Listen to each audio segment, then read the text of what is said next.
मेरी पत्नी हमेशा बहुत कोल्ड रही। शादी के पूरे 50 सालों में उसने कभी मुझसे आई लव यू तक नहीं कहा। जब मैं 70 साल की उम्र में अपनी आखिरी सांसें ले रहा था, तब मैंने मुश्किल से मुस्कुराते हुए उससे पूछा, इन 50 सालों में क्या तुमने कभी एक दिन के लिए भी मुझसे प्यार किया था? उसे चुप और हिचकिचाते देख मेरा दिल पहले ही जवाब समझ चुका था। धुंधली आंखों से मैंने अपने और लीशिया के बच्चों पोतों को देखा और आखिरी बार उससे कहा, अगर जिंदगी दोबारा मिली तो मैं फिर कभी तुमसे प्यार नहीं करूंगा। इतना कहकर मेरी चेतना खत्म हो गई। लेकिन जब दोबारा आंख खुली, मैं सीधे अपने हाई स्कूल के दिनों में लौट चुका था। मैं सच में रिबॉर्न हो गया था। शायद मरते वक्त की मेरी आखिरी इच्छा इतनी मजबूत थी कि भगवान ने मुझे दूसरा मौका दे दिया। इस बार मैंने ठान लिया था कि मैं लीशिया के करीब कभी नहीं जाऊंगा। पिछली जिंदगी में ली परिवार की कंपनी मुश्किल में थी, इसलिए उन्होंने हमारे यांग परिवार से बिजनेस मैरिज की बात की थी। लीशिया स्कूल की मशहूर जीनियस थी, टॉपर, बाद में इंटरनेशनल वायलिन मास्टर बनी, और मैं क्लास का लास्ट बेंचर मुश्किल से एक थर्ड रेट कॉलेज में पहुंचा था। ग्रेजुएशन के बाद फैमिली बिजनेस संभाला और पिता की जगह ली। क्योंकि लीशिया खूबसूरत और समझदार थी, मेरे पिता खुशी खुशी शादी के लिए मान गए, और मैं भी। लेकिन लीशिया उस समय किसी और से प्यार करती थी। उसके परिवार ने जबरदस्ती उन्हें अलग किया और उसकी शादी मुझसे करा दी। शादी के बाद उसने कभी खुशी महसूस नहीं की। मैंने उसे खुश करने के लिए सब कुछ किया, लेकिन उसने मुझे कभी एक मुस्कान तक नहीं दी। इसलिए मरते वक्त मैंने उससे वो सवाल पूछा था, और 50 साल की मेहनत भी उसके दिल को नहीं बदल सकी। इस जन्म में मैं उसे परेशान नहीं करूंगा। हाँ, दोनों परिवारों की बिजनेस पार्टनरशिप में मैं दखल नहीं दूंगा, क्योंकि मुझे पता था कि आने वाले सालों में ली परिवार की कंपनी बहुत बड़ी बनने वाली है। यांग परिवार को भी उससे काफी फायदा होगा, लेकिन इस बार उन्हें अपनी बेटी मुझे सौंपने की जरूरत नहीं पड़ेगी। अब मेरी जिंदगी का मकसद अलग था। मुझे पढ़ाई करनी थी, अपनी पुरानी जिंदगी की रिग्रेट्स खत्म करनी थी, और आने वाले 50 सालों की नॉलेज का इस्तेमाल करके अपने पिता का सपना पूरा करना था, हमारी कंपनी को इंटरनेशनल लेवल तक पहुंचाना। इसलिए कॉलेज एंट्रेंस एग्जाम से पहले के महीनों में मैं पागलों की तरह पढ़ने लगा। मेरे क्लासमेट्स शौक में थे। यांग जियान, तू बास्केटबॉल खेलना छोड़ दिया? गेम पार्लर भी नहीं जाता? कहीं भूत वूत तो नहीं चढ़ गया? मैंने कैजुअली जवाब दिया, मैं 50 साल बाद से वापस आया हूँ। पिछली जिंदगी में टॉप यूनिवर्सिटी में नहीं जा पाया था, इसलिए अब रिग्रेट खत्म करना है। नेचुरली सबने मुझे पागल समझा। लास्ट बेंचर होकर टॉप यूनिवर्सिटी का सपना उनके लिए यह मजाक था। करीब आधे महीने बाद पिता का फोन आया, आज जल्दी घर आ जाना, रात को गेस्ट्स आने वाले हैं, और रास्ते में किसी लड़की के लिए गिफ्ट भी ले आना। मुझे तुरंत समझ आ गया, लीशिया आने वाली है। पिछली जिंदगी में मैंने उसके लिए एक्सपेंसिव और थॉटफुल गिफ्ट्स खरीदे थे, डॉल्स, हैंडीक्राफ्ट्स, सब कुछ। लेकिन उसने बस एक नजर डाली थी और ठंडे स्वर में कहा था, बचपना है, तुम्हारे साथ जिंदगी कैसी होगी सोचकर ही मुश्किल लगता है। इस बार भी मैंने ढेर सारे गिफ्ट्स खरीदे, लेकिन और भी ज्यादा childish, remote control cars, Barbie princess, छोटे बच्चों वाले खिलौने। घर पहुंचते ही मैंने बैग्स को लिविंग रूम में फेंक दिया। एक रिमोट कार का पहिया तक टूट गया। फिर मैंने लीशिया की तरफ देखकर कहा, लो, पापा ने तुम्हारे लिए गिफ्ट लाने को कहा था, जल्दी में था इसलिए रोड साइड स्टॉल से खरीद लाया। मेरे पिता जमीन पर पड़े 3 साल के बच्चों वाले टॉयज देखकर गुस्से में स्पैचुला लेकर मुझे मारने दौड़े, लेकिन मैं बिल्कुल नहीं डरा। आखिर पिछली जिंदगी में मैं 70 साल का बूढ़ा था, और अभी के पिता 40 के भी नहीं। टेक्निकली मैं उनसे बड़ा महसूस कर रहा था। मैं आराम से सोफा पर लेट गया, पैर पर पैर चढ़ाकर उसी अंदाज में बोला जैसे पिछली जिंदगी में अपने पोतों को डांटता था, इतनी उम्र हो गई, फिर भी बड़े लोगों जैसी मैच्योरिटी नहीं है। कैसी बेहूदगी है ये। कमरे में मौजूद सब लोग फ्रीज हो गए। कुछ सेकंड बाद पिता ऑकवर्ड हंसी के साथ बोले, असल में मैं और मेरा बेटा बहुत क्लोज हैं, इसीलिए घर में ऐसे ही मजाक करते रहते हैं। ली परिवार भी हंस पड़ा, लेकिन लीशिया अब भी एक्सप्रेशनलेस बैठी थी। शायद उसे लगा मैं इस जन्म में भी उससे शादी करना चाहता हूँ, लेकिन मैं ऐसा नहीं चाहता था। मैं किसी ऐसे इंसान के साथ फिर से 50 साल बर्बाद नहीं कर सकता था जो मुझसे प्यार ही नहीं करता। मैं उसके सामने जाकर ठंडे स्वर में बोला, अगर तुम्हें मेरे गिफ्ट्स पसंद नहीं आए तो मैं वापस ले जाता हूँ और खुद खेलूंगा। इतना कहकर मैं सामान उठाने लगा। तभी उसने अचानक मेरे हाथ से एक बारबी प्रिंसेस छीन ली, और फिर वो मुस्कुराया। मैं पूरी तरह स्टन्ड रह गया। 50 सालों में पहली बार मैंने लीशिया को मेरे सामने मुस्कुराते देखा था। वो हल्की सी स्माइल, मानो किसी चमत्कार से कम नहीं थी। एक पल के लिए मुझे लगा शायद ये असली लीशिया नहीं है, या फिर किसी ने उसका शरीर छीन लिया है। वरना जो इंसान करोड़ों के ज्वेलरी और लग्जरी बैग्स पर रिएक्ट नहीं करता था, वो बारबी डॉल देखकर क्यों मुस्कुरा रहा था। मैंने तुरंत खुद को संभाला और कोल्ड टोन में कहा, सॉरी, ये बारबी तो मैंने अपने लिए खरीदी थी, बाकी सब तुम्हारे हैं। मुझे लगा वो गुस्सा हो जाएगा, और हम दोनों के रिश्ते की शुरुआत यहीं खत्म हो जाएगी। लेकिन उल्टा, उसने उन चाइल्डिश टॉयज को पकड़ रखा था और उसके चेहरे पर अब भी हल्की मुस्कान थी। पिछली जिंदगी में मैंने उसे करोड़ों के गिफ्ट्स दिए थे, लेकिन उसने कभी इतनी खुशी नहीं दिखाई। क्या उसे सच में बच्चों वाले टॉयज पसंद थे?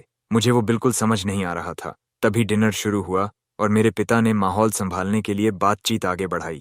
उस रात लीशिया के माता पिता लगातार हम दोनों को करीब लाने की कोशिश करते रहे, लेकिन मैं बिल्कुल इंडिफरेंट था। लीशिया भी चुप था, मगर मैं जानता था कि अंदर से वो इस रिश्ते को लेकर बहुत रेजिस्टेंट था। आखिर उसका एक चाइल्डहुड स्वीट हार्ट था जो उससे 1 साल छोटी थी। पिछली जिंदगी में मैंने सुना था कि हाई स्कूल ग्रेजुएशन के बाद लीशिया उसी लड़की को कन्फेस करने वाला था, लेकिन मेरी वजह से दोनों अलग हो गए। इसलिए इस जन्म में मैं बस उन्हें पूरा करना चाहता था और खुद लीशिया से हमेशा के लिए दूर रहना चाहता था। रात काफी हो चुकी थी, उनका परिवार वापस जाने लगा। फिर भी मैंने उससे एक शब्द तक नहीं कहा।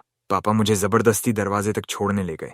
तभी लीशिया अचानक बोला कि उसका स्कूल बैग अंदर सोफा पर रह गया है। पापा ने तुरंत मुझे जाकर लाने को कहा। मैं बेहद अनविलिंग था, लेकिन फिर भी बैग उठाकर उसके हाथ में दे दिया। उसने शांत आवाज में कहा, थैंक यू। ये सुनकर मुझे अंदर से हंसी आ गई। 2 जन्मों में पहली बार उसने मुझे थैंक्स कहा था, मगर मेरे चेहरे पर कोई रिएक्शन नहीं था। मैंने उसे इग्नोर किया और सीधे अपने कमरे में चला गया। पीछे से पापा की आवाज सुनाई दे रही थी, वो आजकल थोड़ा अपसेट है, वरना ऐसा नहीं है। प्लीज हमारी दोनों फैमिलीज की शादी वाली बात पर असर मत पड़ने देना। अगले दिन मैं नॉर्मली स्कूल गया। आधी क्लास के दौरान क्लास टीचर ने अनाउंस किया, आज हमारी क्लास में एक न्यू स्टूडेंट आया है। अगले ही पल दरवाजे से जो अंदर आया, उसे देखकर मैं पूरी तरह स्टन्ड रह गया। वो लीशिया था। टीचर ने उसका छोटा सा इंट्रोडक्शन दिया और उसे फर्स्ट रो में टॉपर क्लास मॉनिटर के पास बैठाने लगे। आखिर लीशिया अपने पुराने स्कूल का टॉप स्टूडेंट था, लेकिन उसने अचानक सिर हिलाया और सीधे मेरी तरफ चल पड़ा। फिर मेरे डेस्क के सामने रुककर मुस्कुराते हुए बोला, फिर से मिलते हैं, क्या मैं तुम्हारे पास बैठ सकता हूँ? मैं कुछ सेकंड तक ब्लैंक रह गया। इससे पहले कि मैं कुछ बोलता, उसने दोबारा पूछा, यांगजियान, क्या मैं यहाँ बैठ सकता हूँ? टीचर भी तुरंत आ गए और बोले, यांगजियान क्लास का लास्ट बेंचर है, तुम उसके साथ मत बैठो। क्लास मॉनिटर पूरे स्कूल में नंबर 1 है, तुम दोनों साथ पढ़ोगे तो और बेहतर होगा। मुझे बुरा नहीं लगा, क्योंकि वो सच बोल रहे थे।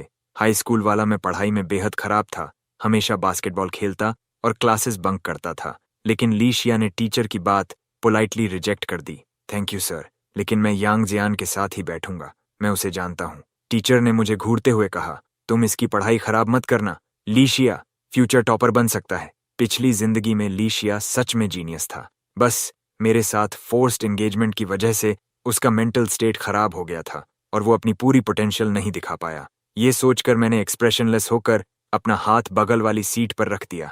मैं अकेले बैठने का आदी हूँ और सच कहूँ तो हम दोनों एक दूसरे को जानते भी नहीं, बस कल रात मिले थे।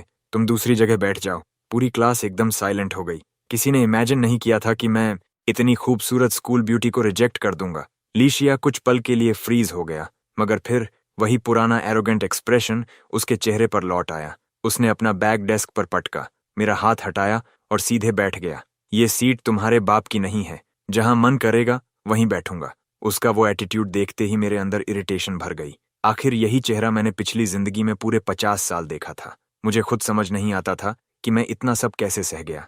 मैंने गुस्से में किताब डेस्क पर दे मारी, जिससे वो भी चौंक गया। ठीक है, जहां बैठना है बैठो, मुझे कोई फर्क नहीं पड़ता। इतना कहकर मैंने अपना सामान उठाया और क्लासरूम के पीछे गार्बेज बिन के पास वाली खाली सीट पर जाकर बैठ गया। वहां हमेशा कूड़े की बदबू रहती थी और उस सीट पर अक्सर सामान रखा जाता था। मैंने सब हटाया, बैग रखा और बास्केटबॉल उठाकर पीछे बैठे दोस्तों को इशारा किया। वो तुरंत समझ गए और हम सब क्लास बंक करके बास्केटबॉल खेलने निकल गए। पीछे टीचर की गुस्से भरी आवाज लगातार गूंज रही थी। हमने पूरी सुबह बास्केटबॉल खेली। दोपहर में आखिरी मैच खत्म होने के बाद मैं कोल्ड वाटर खरीदने जा रहा था कि अचानक कोई मेरे सामने आकर खड़ा हो गया। लीशिया ने मेरे हाथ में पानी की बोतल थमाई। लो, ये नॉर्मल वाटर है, अभी एक्सरसाइज के बाद कोल्ड वाटर मत पीना। मेरे दोस्त तुरंत टीजिंग मूड में आ गए। वाह जियान भाई, बड़ी केयर हो रही है, ऊपर से नॉर्मल वाटर भी, कितना थॉटफुल है। मैंने सबको घूरा, फालतू बातें बंद करो वरना बास्केटबॉल सीधे सिर पर मारूंगा।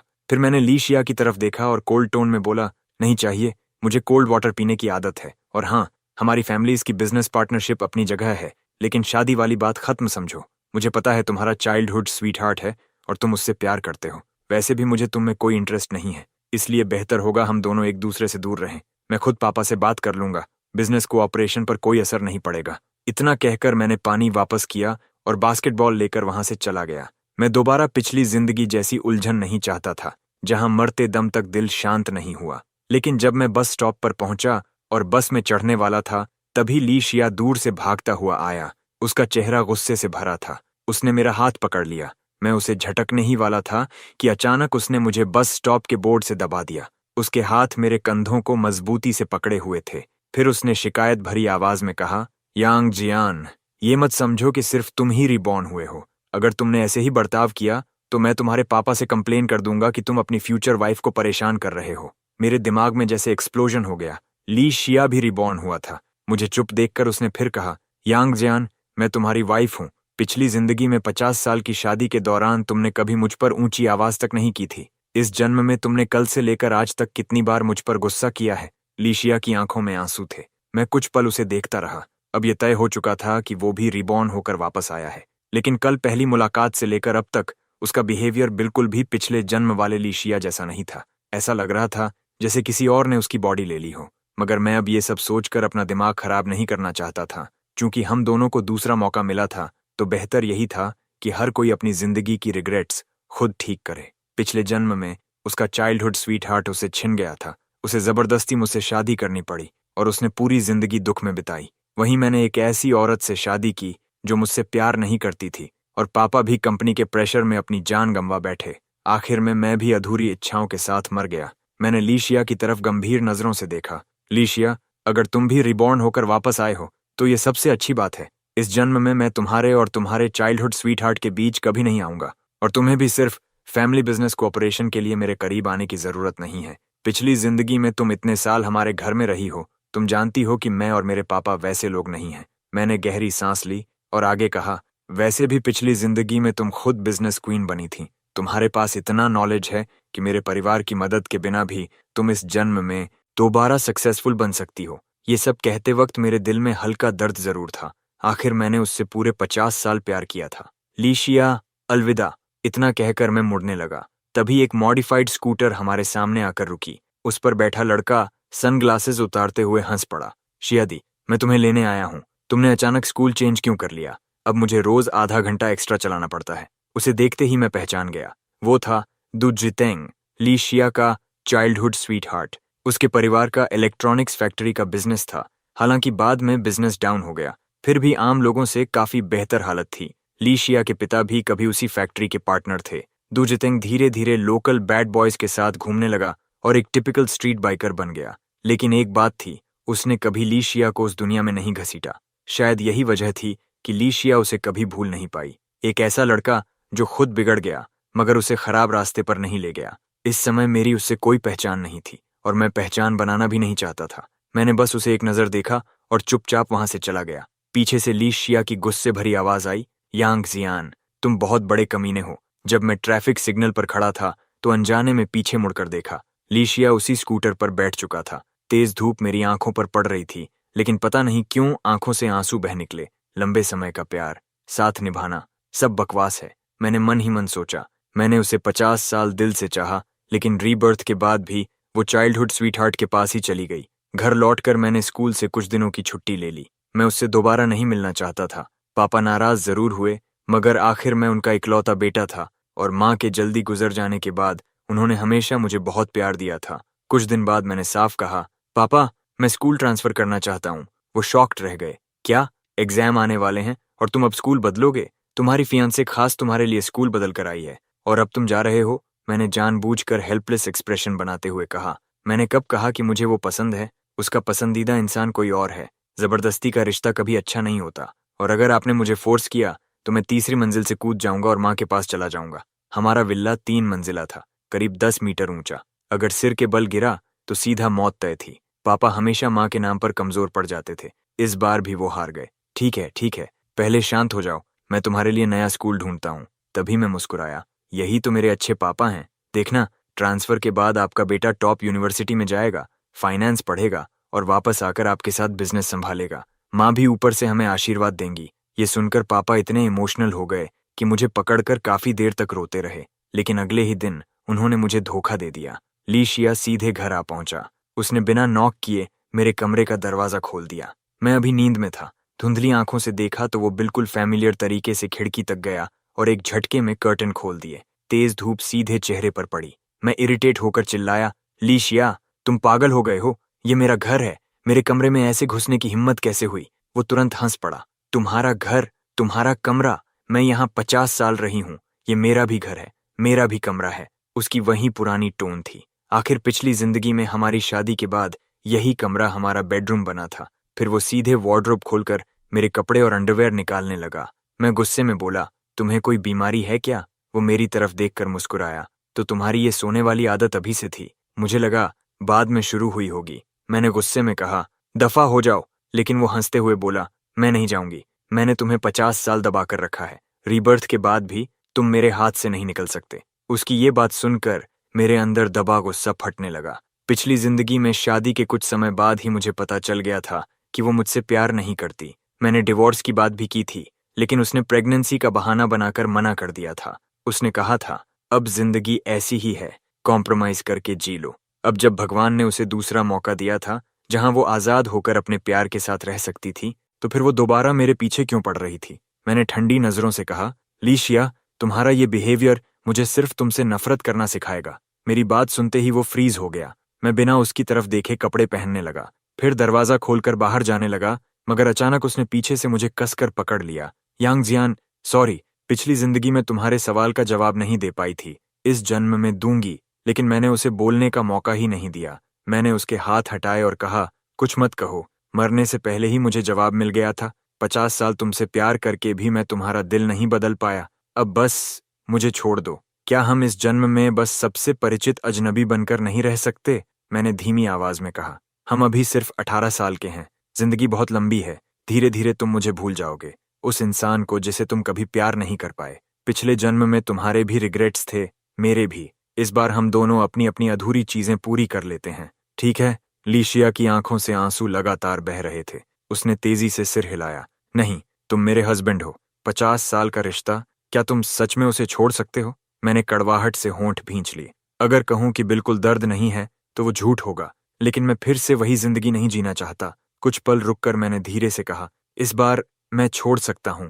लीशिया ने आंखें पोंछीं और अचानक दृढ़ नजरों से मुझे देखने लगा। मुझे पता है तुम मुझ पर भरोसा नहीं करते। पिछले जन्म में तुमने 50 साल मेरा ख्याल रखा, इस जन्म में मैं तुम्हारा 50 साल ख्याल रखूंगी। चाहे मैं कितना भी समझाता, वो मानने को तैयार ही नहीं था, लेकिन मेरे लिए उस पर भरोसा करना नामुमकिन था। आखिर रीबर्थ के बाद भी वो अपने चाइल्डहुड स्वीटहार्ट दुजितेंग के पास क्यों नहीं जाएगा? नीचे आने पर पापा हमें साथ देखकर बेहद खुश हो गए। आओ आओ मेरे बेटे बहू, मैंने तुम्हारे लिए ब्रेकफास्ट बनाया है। मैंने गुस्से से पापा को घूरा, एक बन उठाया और घर से बाहर निकल गया। लीशिया भी तुरंत बन लेकर मेरे पीछे आ गया। मैं जहां जाता वो पीछे आता, मैं रुकता तो वो भी रुकता। इससे मैं बेहद परेशान हो चुका था। पूरे आधे महीने तक वो हर वक्त मेरे आसपास रहा। मैं बास्केटबॉल खेलता तो वो धूप में बैठकर मेरा इंतजार करता। मैं इंटरनेट कैफे जाता तो वो मेरे बगल वाली सीट पर मूवी देखने बैठ जाता। यहाँ तक कि जब मैं वॉशरूम जाता तब भी वो बाहर खड़ा रहता। धीरे धीरे पूरा स्कूल इस बात से हिल गया।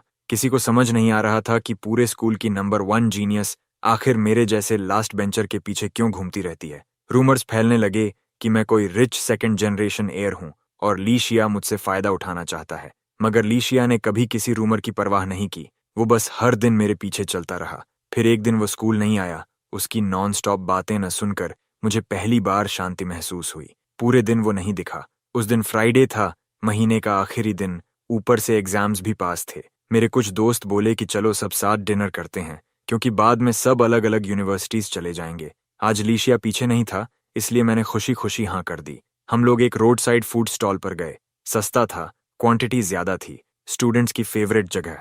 खाना खत्म करते करते रात के 10 बज गए। हम सब सड़क किनारे कैब का इंतजार कर रहे थे कि अचानक एक दोस्त ने मेरा कंधा थपथपाया। जियान भाई, जल्दी देखो, वो सामने लीशिया नहीं है? मैंने उसकी उंगली की तरफ देखा। होटल के एंट्रेंस से लीशिया और दुजितेंग हंसते बात करते बाहर आ रहे थे। उसी पल लीशिया की नजर मुझ पर पड़ी। उसका चेहरा एकदम सफेद पड़ गया और वो घबराकर मेरी तरफ दौड़ा। दुजितेंग भी पीछे पीछे आया। मैं ठंडी हंसी हंस पड़ा। वाह, अभी स्कूल भी खत्म नहीं हुआ और इतनी जल्दी होटल तक पहुंच गए। एक तरफ मुझे पकड़े हुए हो, दूसरी तरफ अपने चाइल्डहुड स्वीटहार्ट के साथ रूम ले रहे हो, और अगर मुझे सही याद है वो अभी 18 का भी नहीं है ना? मेरा चेहरा देखकर लीशिया तुरंत घबराकर बोला, आचेन, मेरी बात सुनो।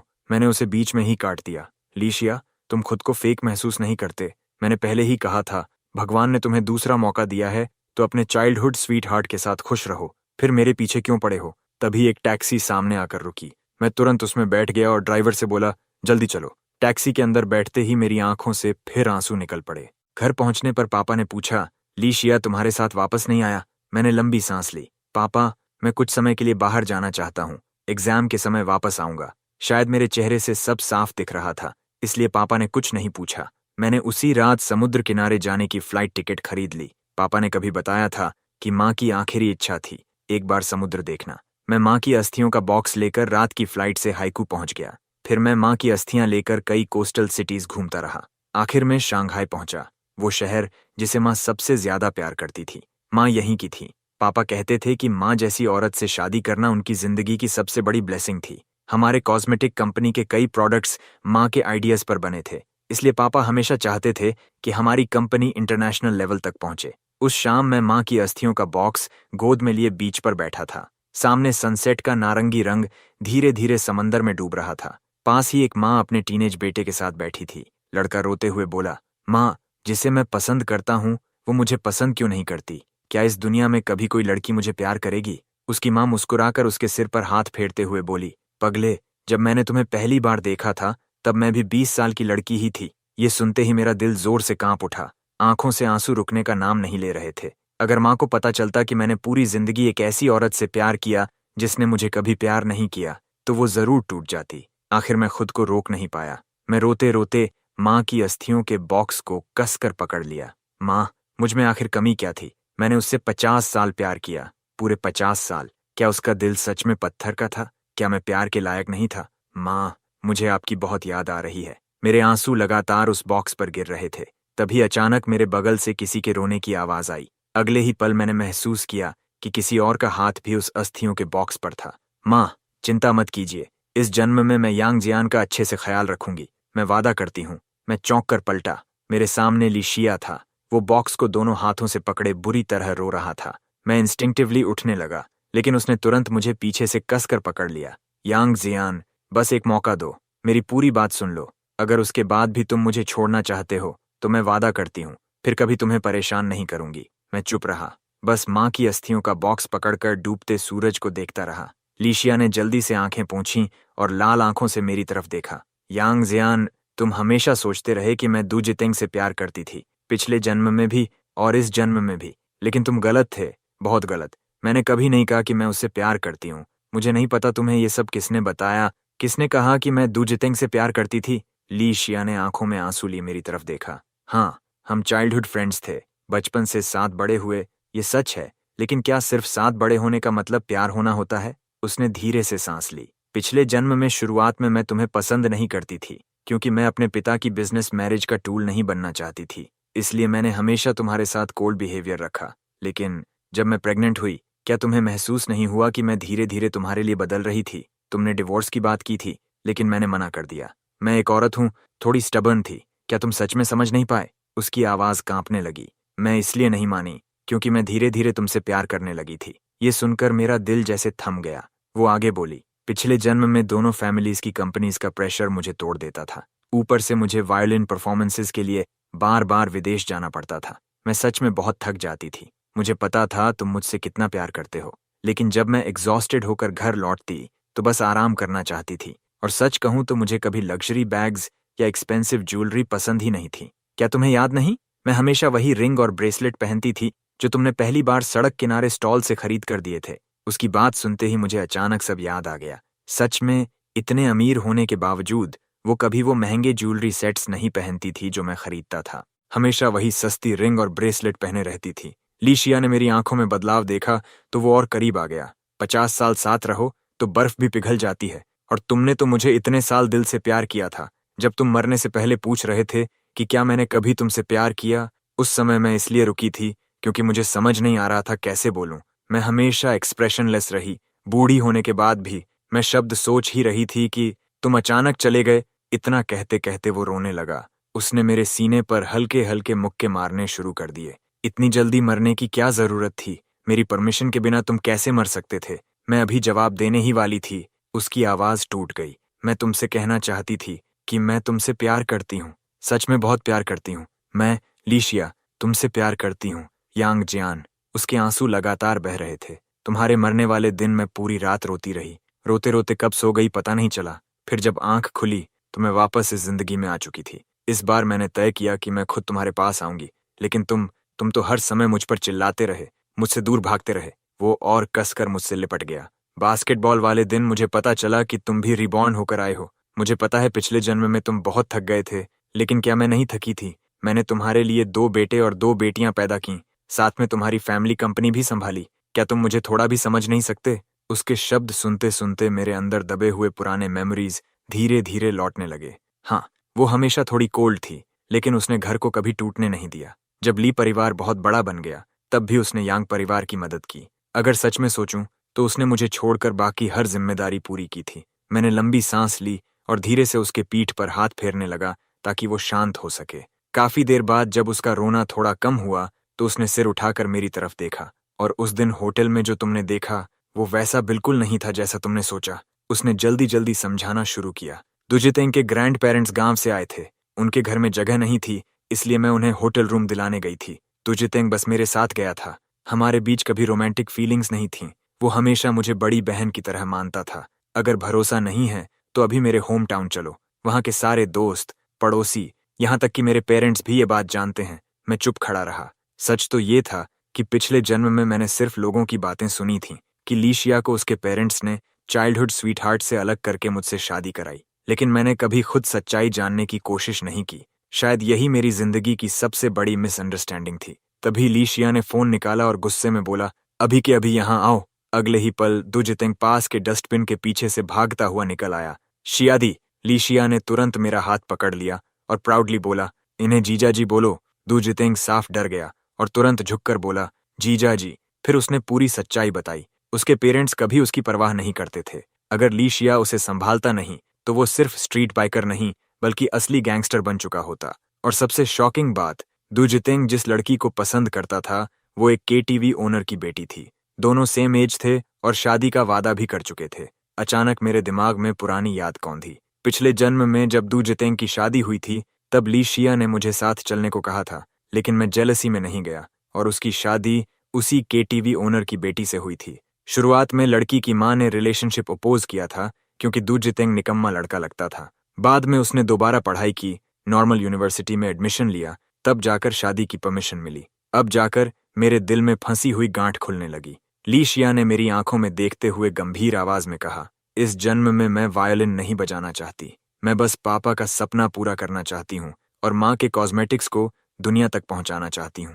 यांग जियान, क्या तुम मुझे ये मौका दोगे? मैं कुछ सेकंड उसे देखता रहा, फिर माँ की अस्थियों का बॉक्स उठाकर खड़ा हो गया और सीधे होटल की तरफ चल पड़ा। पीछे मुड़कर देखा तो लीशिया वहीं खड़ा मेरा इंतजार कर रहा था। मैंने हल्की मुस्कान के साथ आवाज लगाई, चलो भी, रात में समुद्र किनारे ठंड बढ़ जाती है, कहीं तुम्हें कोल्ड न हो जाए। ये सुनते ही उसके चेहरे पर खुशी फूट पड़ी। वो तुरंत भाग कर आया और मेरी बांह पकड़कर अपना सिर मेरे कंधे पर रख दिया। तभी पीछे से दुजितेंग भी दौड़ता हुआ आया। जीजा जी, मेरी उम्र अभी रूम बुक करने लायक नहीं है। आप दोनों के पास रूम है तो मैं कहाँ जाऊं? लीशिया ने दूर बने पुल की तरफ इशारा करके शरारती मुस्कान के साथ कहा, वहां ब्रिज के नीचे जगह है, एडजस्ट कर लेना। आज की रात तुम्हारे जीजा जी और मेरी जिंदगी की सबसे इंपॉर्टेंट नाइट है। इतना कहकर वो मुझे खींचते हुए होटल की तरफ दौड़ पड़ा। कुछ महीनों बाद मैं हाथ में 2 एडमिशन लेटर्स लिए मुस्कुरा रहा था। टॉप यूनिवर्सिटी तो नहीं मिली, लेकिन एक अच्छी फर्स्ट ईयर यूनिवर्सिटी में एडमिशन हो गया। आखिर मेरे पास सिर्फ 3 महीने थे। रिबॉर्न होने के बावजूद चमत्कार नहीं कर सकता था। वैसे भी अगर लीशिया आखिरी दिनों में मेरी मदद न करता, तो शायद सेकेंड ईयर यूनिवर्सिटी भी मुश्किल होती। दूसरी तरफ लीशिया, जो पिछले कुछ महीनों से मेरे साथ खुशी खुशी रिलेशनशिप में था, सीधे नेशनल टॉपर बन गया। लेकिन उसने देश की सबसे फेमस यूनिवर्सिटी छोड़कर वही यूनिवर्सिटी चुनी जहां मैं जा रहा था।